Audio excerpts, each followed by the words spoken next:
नमस्कार। मैं doctor Akhilesh Narayan Singh, Narayan herbal स्पाइसरी का डायरेक्टर। आप सभी को ज्ञात होगा कि इलेक्ट्रो होम्योपैथी चिकित्सा विज्ञान में जिस प्रकार से मौखिक ओरल ड्रॉप हम यूज़ करते हैं, ठीक उसी प्रकार से एक्सटर्नल एप्लीकेशंस का भी प्रावधान होता है। कई डिजीज़ेस में मैंने अपने क्लिनिकल प्रैक्टिस में खुद से देखा है कि कई डिजीज़ेस को हम लोग केवल कॉम्प्रेस से ही ठीक कर लेते हैं। 5 से 7 दिन लगते हैं, कई बार क्षण भर में रिजल्ट मिलते हैं। जैसे साइनस ब्लॉक हो गया, तो ऐसी कंडीशन में विद इन 5 मिनट के अंदर, बोलने वाले 5 मिनट, 5 मिनट के अंदर जो ब्लॉकेज होता है वो खुल जाता है। अगर कोई सीवियर कंडीशंस होती है तो भी एक्सटर्नल एप्लीकेशंस के माध्यम से डिज़ीज़ को क्योर किया जा सकता है।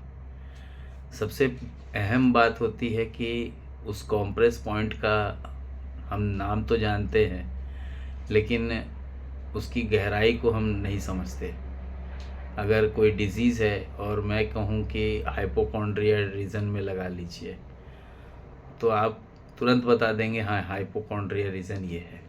बट कोई ऐसा पॉइंट बताऊं जैसे सोलर प्लेक्स, तो बहुत सारे चिकित्सक गणों को ये नहीं मालूम है कि सोलर प्लेक्स होता कहाँ है। सोलर प्लेक्स के अलावा सोलर प्लेक्स का अपना परिचय क्या है, क्यों और कौन से डिजीज़ेस में सोलर प्लेक्स के ऊपर कॉम्प्रेस लगाने की आवश्यकता होती है, तो इन्हीं तथ्यों को लेकर के मैंने पुस्तक भी लिखी है, the fundamental of electro homeopathy part 3। और एक ज़रूरी सूचना, इलेक्ट्रो होम्योपैथी महाग्रंथ पार्ट 4 जो कि पूरी कंप्लीट हो चुकी है, पब्लिश हो चुकी है, और ये पुस्तक हिंदी में उपलब्ध है। अगर किसी चिकित्सक को चाहिए तो 1300 रुपये में इस पुस्तक की एडवांस बुकिंग करवा सकता है। ये पुस्तक मंडे से डिस्पैच प्रोसेस में आ जाएगी। अगर कोई चिकित्सक शुक्रवार को भिलाई आता है और चाहता है कि मुझे ये पुस्तक हैंड टू हैंड मिल जाए, तो भी आप प्राप्त कर सकते हैं। और 0 to top EH offline and online classes जो है, इसकी जो क्लास है सैटरडे की, उस क्लास को अटेंड करने वाले चिकित्सकगण भी इस पुस्तक को परचेस कर सकते हैं। ऑफलाइन क्लास अटेंड करने वाले चिकित्सकगण आकर के अगर पुस्तक को लेते हैं तो वो केवल 1150 रुपये जमा करेंगे पुस्तक के लिए। जबकि अगर इस पुस्तक को आप अन्य तरीके से लेते हैं तो इसके लिए आपको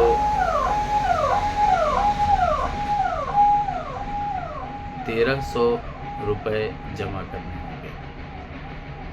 गूगल पे या फ़ोनपे का आप उपयोग कर सकते हैं। 9407761264 ये व्हाट्सअप नंबर भी है, और ये फ़ोनपे गूगल पे का भी नंबर है। इलेक्ट्रो होम्योपैथी महाग्रंथ जो एक पुस्तक है जो कि अपने सीरीज़ को संपूर्ण करता है, इलेक्ट्रो होम्योपैथी महाग्रंथ पार्ट 4 में मैंने डाइल्यूशन को समझाने के लिए काफ़ी मेहनत से लिखा है।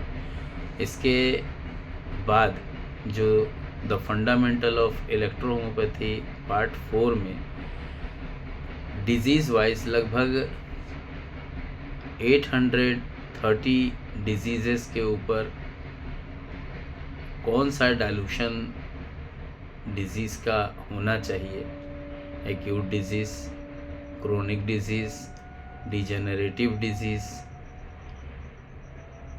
And degenerative to more degenerative diseases में ओरल ड्रॉप्स कौन से डिजीज़ के अनुसार क्या होना चाहिए, कौन सा डाइल्यूशन का उपयोग होना चाहिए की जानकारी मैंने लिखी है इस पुस्तक में।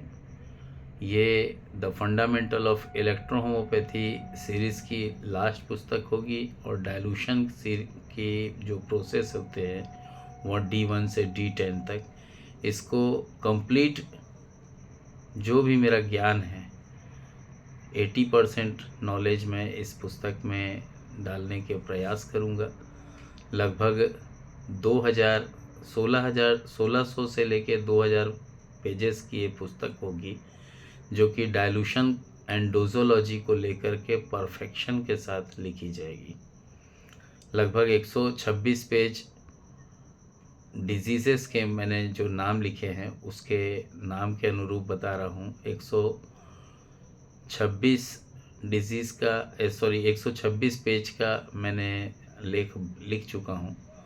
हालांकि ये पुस्तक जो है पर डे 5 पेज का एक रेशियो लेकर के हम इसके ऊपर बढ़ रहे हैं और एक आकलन करने पे लगभग 1600 से 2000 पेज के आसपास की ये पुस्तक होगी।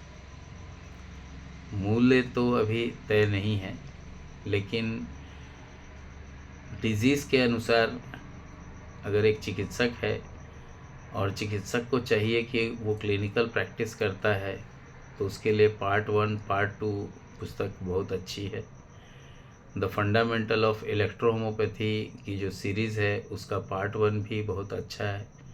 पार्ट 2 में जहाँ स्टेथोस्कोप का उपयोग, स्पैग्मा मैनोमीटर, बीपी ऑपरेटर का उपयोग, ईसीजी की रीडिंग का अपना एक अनुभव और साथ ही साथ में इलेक्ट्रोहोमोपैथी के 38 रेमेडीज़ का उपयोग डिस्क्रिप्शन के साथ मैंने लिखा है। इलेक्ट्रोहोमोपैथी चिकित्सक जो नए चिकित्सक होते हैं उनके लिए लाभप्रद है। पुराने जो चिकित्सक गण हैं जिन्हें स्टेथोस्कोप का एक्चुअल वर्क नहीं मालूम या ईसीजी को नहीं पढ़ पाते हैं, उनके लिए ये पुस्तक जो है ये वरदान है। दूसरी पुस्तक के अलावा अगर एक जनरल प्रैक्टिशनर के अलावा आपको लगता है कि नहीं आप एक कैंसर डिजीज़ पे भी कमांड लेना चाहते हैं या जानकारी चाहते हैं, तो इलेक्ट्रोहोमोपैथी महाग्रंथ पार्ट 3 जो कि हिंदी और इंग्लिश दोनों एडिशन में उपलब्ध है। हालांकि इस पुस्तक का जब पब्लिकेशन हुआ था तो ये 5000 रुपये की पुस्तक थी। 5000 इसलिए क्योंकि ये थीसिस बुक है। मेरे अपने अनुभव के आधार पे अपने प्रोडक्ट की जो माइक्रोबायोलॉजी होती है, क्योंकि अगर एक प्रोडक्ट है और कल्चर वाइज अगर उसकी टेस्टिंग नहीं हुई है और हम तभी भी दे रहे हैं किसी को तो अच्छी बात है, कोई नुकसान नहीं हो रहा है तो कोई बात नहीं है। लेकिन अगर किसी के साथ कोई एग्रेवेशन हुआ और कोई ऐसी कंडीशन आ जाती है कि डेथ क्लेम होता है तो उस कंडीशन में माइक्रोबायोलॉजी रिपोर्ट बहुत ज़रूरी होगा। और अगर नहीं है चिकित्सक के मतलब जिसने भी मेडिसिन दी है, अगर उसकी माइक्रोबायोलॉजी नहीं हुई है तो कंपनी नहीं आती है सामने कि भाई ये मेरे मेडिसिन के द्वारा हुआ है। तो उसकी अगर माइक्रोबायोलॉजी रिपोर्ट है तो चिकित्सक को काफ़ी मदद मिलती है कि अगर कोई केस ऑफ हो जाता है तो वहाँ पे वो माइक्रोबायोलॉजी रिपोर्ट बचा सकती है उस चिकित्सक को। लेकिन ये है कंपनी वाइज, मैं किसी को ब्लेम नहीं करता। आज हम लोग इस क्लास को, क्योंकि इलेक्ट्रोहोमोपैथी चिकित्सा विज्ञान में सोलर प्लेक्स बहुत अहम रोल प्ले करता है, इसके बारे में थोड़ा सा विस्तार से मैं बताना चाहूँगा, जो मैं कि अपने पुस्तक में मैंने लिखा है द फंडामेंटल ऑफ इलेक्ट्रोहोमोपैथी पार्ट 3 में। क्योंकि चिकित्सक को रीड करने के लिए पुस्तक होनी चाहिए। हालांकि एक ही लेखक के द्वारा लिखी हुई पुस्तकें हैं। पार्ट 1 जहां एक रेफरल बुक थी जिसमें डॉक्टर नीलेश थावरे जी के द्वारा मेरे को काफ़ी हेल्प मिला और रेफरेंस बुक लिखने की एक प्रेरणा मिली, क्योंकि उन दिनों मेरी वाइफ पीएचडी कर रही थी। सर के द्वारा भी काफ़ी प्रोत्साहन मिला और उन्होंने कहा कि पुस्तक कंटिन्यू लिखो अखिलेश, क्योंकि चिकित्सकों का जब आप मोटिवेशन करते हो तो अंदर से उसकी फीलिंग आती है कि हाँ, मैं कहाँ कहाँ प्रॉब्लम आती है, उस प्रॉब्लम को फेस करो और चिकित्सकों का एक मोटिवेशन प्रोग्राम चलाओ। और ये मुहिम कंटिन्यू चली। उसी का देन है कि आज इलेक्ट्रो होम्योपैथी महाग्रंथ की सीरीज़ कंप्लीट हो गई, पार्ट 4 पब्लिश हो गई। पार्ट 3 जो कि fundamental of electro homeopathy part 3 इसलिए भी अहम है क्योंकि इलेक्ट्रो होम्योपैथी के अंदर कॉम्प्रेस के चार्ट बहुत दिखते हैं। 45 पॉइंट का भी जिक्र होता है, 46 पॉइंट हमने बनाए हैं, एक पॉइंट हमने बढ़ाया है उसमें। 46 पॉइंट इसलिए भी ज़रूरी हो जाता है क्योंकि अगर डिजीज़ वाइज अगर चिकित्सक को उसका ज्ञान हो जाए तो फॉर्मुलेशन का उपयोग करना चिकित्सक के लिए बहुत ही आसान हो जाए।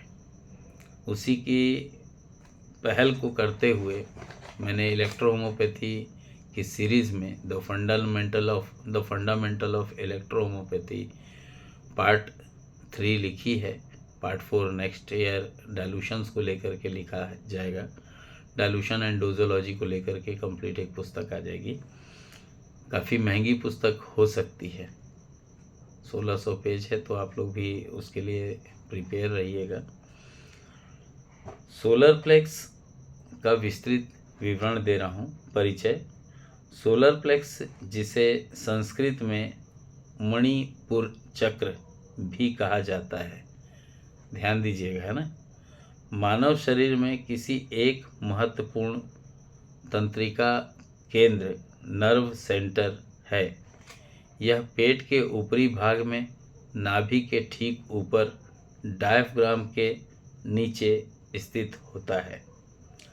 सोलर प्लेक्स का नाम सोलर इसलिए रखा गया क्योंकि यह तंत्रिका जाल सूर्य के किरणों की तरह विभिन्न दिशाओं में फैला हुआ होता है।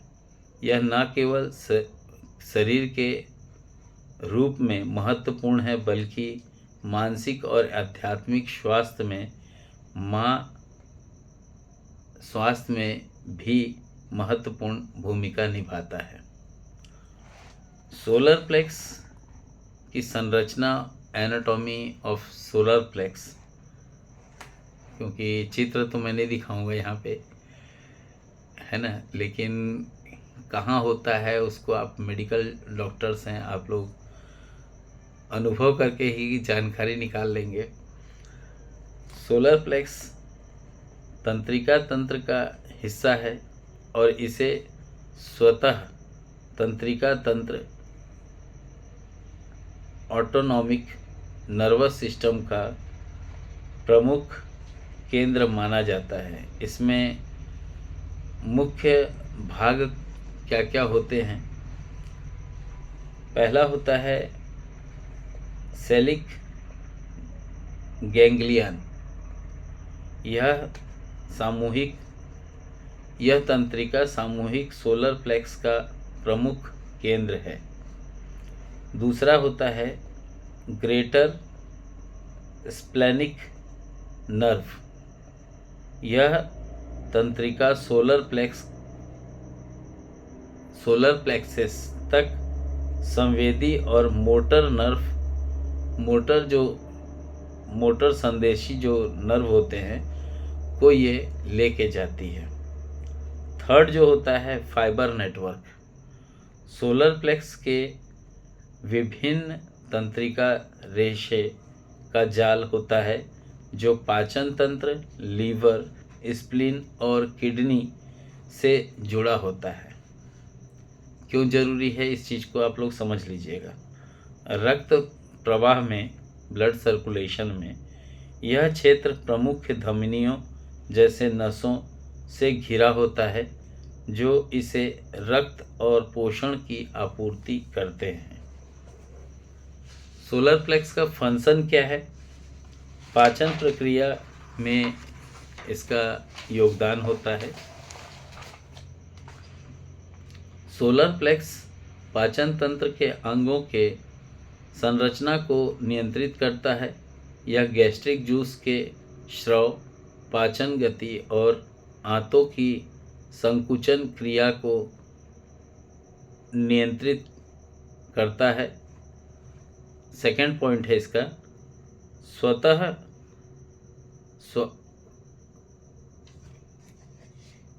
स्वतः तंत्रिका तंत्र का नियंत्रण भी ये करता है। यह सोलर प्लेक्स हृदय गति, रक्तचाप और पाचन प्रणाली के अनैच्छिक कार्यों का समन्वय करता है। तीसरा, तनाव प्रतिक्रिया। सोलर प्लेक्स फाइट या फ्लाइट प्रतिक्रिया में महत्वपूर्ण भूमिका निभाता है, जो शरीर को तनावपूर्ण परिस्थितियों से निपटने के लिए तैयार करता है। ऊर्जा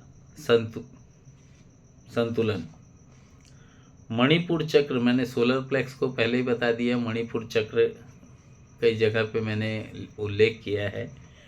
मणिपुर चक्र के रूप में सोलर प्लेक्स शरीर में ऊर्जा के प्रवाह को संतुलित करता है।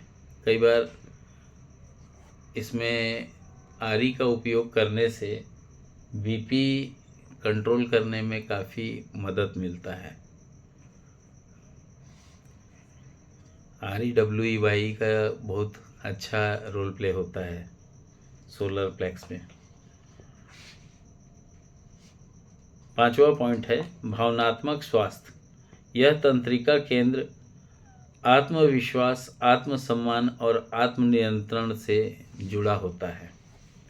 सोलर प्लेक्स से संबंधित disorder related to solar plexus, ये बोलना पड़ता है मुझे अंग्रेजी में भी, क्योंकि आप लोग जो चार्ट देखते हैं उसके ऊपर लिखे हुए जो वर्ड्स हैं ना, ये अंग्रेजी वाले हैं और इसको एक्सप्लेन कहीं किया नहीं गया, ना जाने क्यों। लेकिन इस पुस्तक में मैंने लगभग 250 से ऊपर पेजेस लिखे हैं और काफ़ी छोटे फॉन्ट का उपयोग किया है, लगभग 18 का उपयोग किया है, जो कि पढ़ने में थोड़ा सा हो सकता है, अगर ओल्ड एज है तो थोड़ा चश्मे को गौर से साफ सफाई करा करके ही उसको देखिएगा। सोलर प्लेक्स के जो डिसऑर्डर हैं, सोलर प्लेक्स में पेन, यह पेट का ऊपरी भाग में तेज दर्द के रूप में प्रकट होता है। लक्षण के तौर पे क्या क्या मिलते हैं, पेट में तेज दर्द, न्यूजिया फीलिंग या उल्टी, या बोलना चाहिए मितली या उल्टी, सांस लेने में कभी कभी कठिनाई होती है। कारण क्या होता है, गैस्ट्रिक अल्सर हो सकता है, डाइजेस्टिव कोई डिसऑर्डर हुआ हो, या तंत्रिका में सूजन हो। उपचार क्या है इसमें, दर्द निवारक दवाएं क्या क्या हैं, S1, F1, S5, S3, F2, F1, WR2, WR1, और साथ ही साथ में इलेक्ट्रिसिटी में भी आप अगर कटा हुआ नहीं है तो आरी, अगर कटा हुआ है तो BE का उपयोग आप कर सकते हैं। पाचन तंत्र को सुधारने वाली दवाइयाँ जैसे S10 का उपयोग, WE का उपयोग, S5 का उपयोग, F1 का उपयोग करना उत्तम रिजल्ट देता है। योग ध्यान वगैरह भी आप कर सकते हैं, अगर आप मेडिटेशन वगैरह करते हैं तो वो भी कर सकते हैं। सेकेंड डिसऑर्डर जो होता है सोलर प्लेक्स को लेकर के, डाइजेस्टिव डिसऑर्डर, जिसमें गड़बड़ी, अपच हो गया हो, गैसेस हो या कब्ज जैसी स्थिति जनरेट हो रही हो, डिस्पेप्सिया जनरेट हो रहा हो, पाइल्स वगैरह के केसेस में देखने को भी मिलता है। तीसरा है भावनात्मक संतुलन में क्रोध होता है। अपने आप में लगता है कि कोई संदेह है, आप ताला लगा के चले जाएंगे फिर भी आपको लगेगा कि ताला नहीं लगाया है, मैं आके देखेंगे तो ताला लगा हुआ दिखेगा। तो आत्मसंदेह होता है, क्रोध होता है, तनाव जैसी स्थितियाँ, और कई बार इमोशनल से जुड़े वाले जो तथ्य होते हैं वो उजागर होने लगते हैं, डिजीज़ के तौर पे आपको लगने लगता है तनाव। चौथा पॉइंट है स्वतः तंत्रिका तंत्र विकार। सोलर प्लेक्स की गड़बड़ी से हृदय की गति, पॉपुलेशन, रक्तचाप या पाचन संबंधित अनियमितता हो सकती है। चोट या आघात हो तो पेट के ऊपरी हिस्से में चोट लगने से सोलर प्लेक्स का प्रभावित जो क्षेत्र होता है उसमें प्रभाव हो सकता है, उसके वजह से भी कोई डिजीज़ बॉडी के अंदर जनरेट हो रही हो। सोलर प्लेक्स को स्वस्थ रखने का जो उपाय होता है, way to keep solar plexus healthy, योग या प्राणायाम वगैरह आप कर सकते हैं। आपको यहाँ कुछ चीज़ें हैं सोलर प्लेक्स से रिलेटेड जिसको करने से सोलर प्लेक्स सक्रिय हो जाता है और संतुलित रखने में मदद भी मिलता है। पाचन तंत्र को आपको मजबूत करना है, क्या देंगे? S10। इसमें बोट पोज, नौका वाला आसन भी आप कर सकते हैं,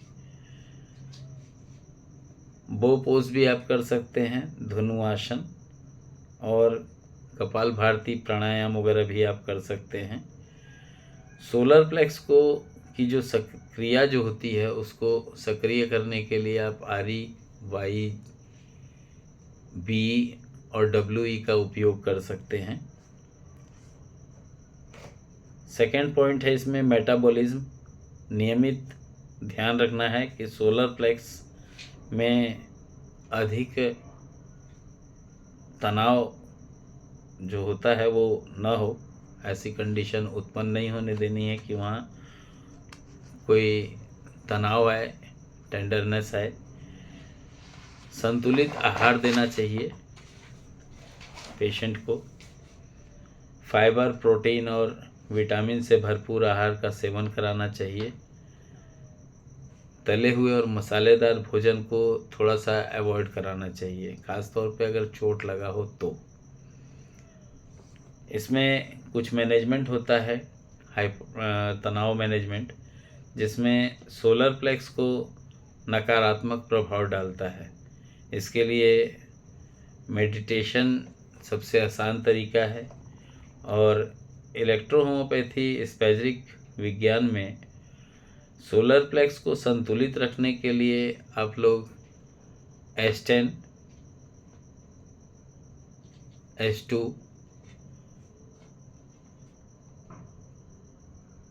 हालांकि मैंने इसमें लिखा है अश्वगंधा, ब्रह्मी और त्रिफला, और C10 का आप उपयोग कर सकते हैं। मणिपुर चक्र में और सोलर प्लेक्स का जो महत्व है, इसका एक आध्यात्मिक महत्व भी है। जो सोलर प्लेक्स का जो चक्र होता है वो शक्ति का केंद्र माना जाता है। अगर रंग की बात करें तो इसका रंग पीला होता है जो ऊर्जा और आत्मविश्वास का प्रतीक है। अगर मैं बीज मंत्र की बात करूं तो राम, र ऊपर बिंदी, और अगर इसके गुण की बात करूं तो यह चक्र आत्मविश्वास, इच्छा शक्ति और व्यक्तिगत शक्ति से जुड़ा होता है। असंतुलन और इसके लक्षण क्या हैं? आत्मसंदेह, क्रोध, थकान, पाचन संबंधित समस्याएं, गैस बनना, हाइपर एसिडिटी होना। संतुलित करने का उपाय करना चाहिए, बीज मंत्र का जाप भी कर सकते हैं, सूर्य नमस्कार का अभ्यास भी कर सकते हैं, ध्यान मेडिटेशन वगैरह भी आप कर सकते हैं। इसका कंक्लूजन बता देता हूँ। सोलर प्लेक्स न केवल शारीरिक बल्कि मानसिक और आध्यात्मिक स्वास्थ्य के लिए अत्यंत महत्वपूर्ण है। इसकी देखभाल करना आवश्यक है ताकि पाचन तंत्र सुचारू रूप से कार्य कर सके और व्यक्ति मानसिक रूप से सशक्त बना रहे। नियमित मेडिटेशन करें। S1 S10 का उपयोग खाना खाने से पहले S1 का उपयोग और खाना खाने के बाद S10 का उपयोग ज़रूर करें। और सकारात्मक सोचें, नेगेटिव न सोचें। सोलर प्लेक्स स्वास्थ्य और संतुलित बनाए रखने में सहायक होता है।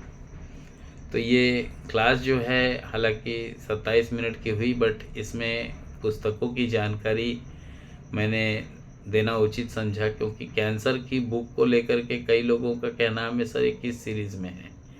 तो महाग्रंथ पार्ट 3 ये पुस्तक है, और इसके अलावा में कोई कैंसर की बुक नहीं है अलग से। हम लोग कैंसर को कैंसर नहीं मानते, सेल का डिसऑर्डर या टिश्यू का डिसऑर्डर मानते हैं, जिसमें ब्लड या लिम्फ का इनबैलेंस होता है। हालांकि CBC को लेकर के एक क्लास मैंने बनाई हुई है, अगर आप चिकित्सक गण को लगे कि मुझे वो पढ़ना चाहिए तो आप उस पुस्तक को पढ़ सकते हैं।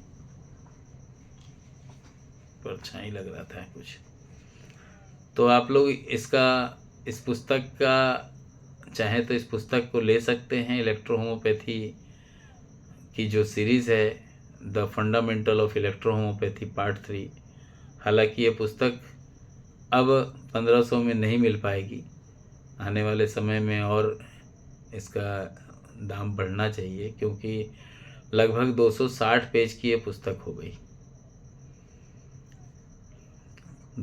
196 से 228, 228 से 245 और अब लगभग 260 पेज की ये पुस्तक हो चुकी है वर्तमान में, जो कि अभी चिकित्सक गण अगर चाहते हैं कि ये पुस्तक उनको चाहिए तो 1350 रुपये में 31 मार्च से पहले अपनी बुकिंग करा लीजिएगा, क्योंकि 31 मार्च के बाद निर्धारित जो कि 1500 रुपये है उसी पे आपको पुस्तक उपलब्ध हो पाएगी, या हो सकता है रेट बढ़ जाए।